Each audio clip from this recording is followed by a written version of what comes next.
La question de la disponibilité et de la distribution de l'eau potable se pose encore avec acuité dans de nombreux pays en Afrique subsaharienne. Si 9 habitants sur 10 accèdent à l'eau potable en Égypte, au Botswana ou encore en Namibie, des pays comme la Somalie, l'Éthiopie ou encore la République démocratique du Congo peinent à répondre à ce besoin vital pour leur population. Le Sénégal n'est pas aussi épargné malgré la présence du fleuve Sénégal, du fleuve Gambie, du fleuve Casamance ou encore du Sine Saloum.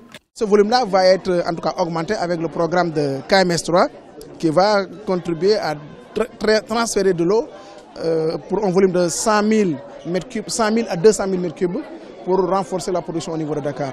Donc c'est pour dire que l'OMVS aussi participe à l'alimentation en eau de la région de Dakar et même d'autres régions au niveau du Sénégal. Pour répondre aux besoins de la population, les autorités mettent un accent sur la mise en place d'infrastructures hydrauliques.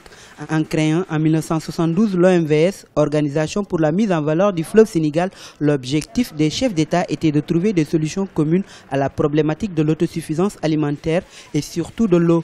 Aujourd'hui, les objectifs fixés sont encore loin d'être atteints. En fait, le vrai problème de l'eau, c'est comment bien la partager, comment bien la gérer. Il faut savoir en partager les bénéfices plutôt que de considérer comme un manque.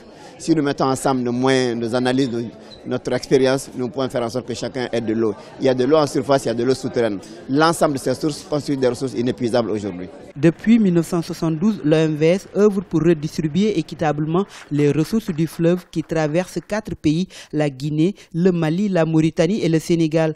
En dehors de l'eau, l'organisation plurinationale s'investit également dans des secteurs comme l'énergie, l'agriculture, le transport ou encore la navigation.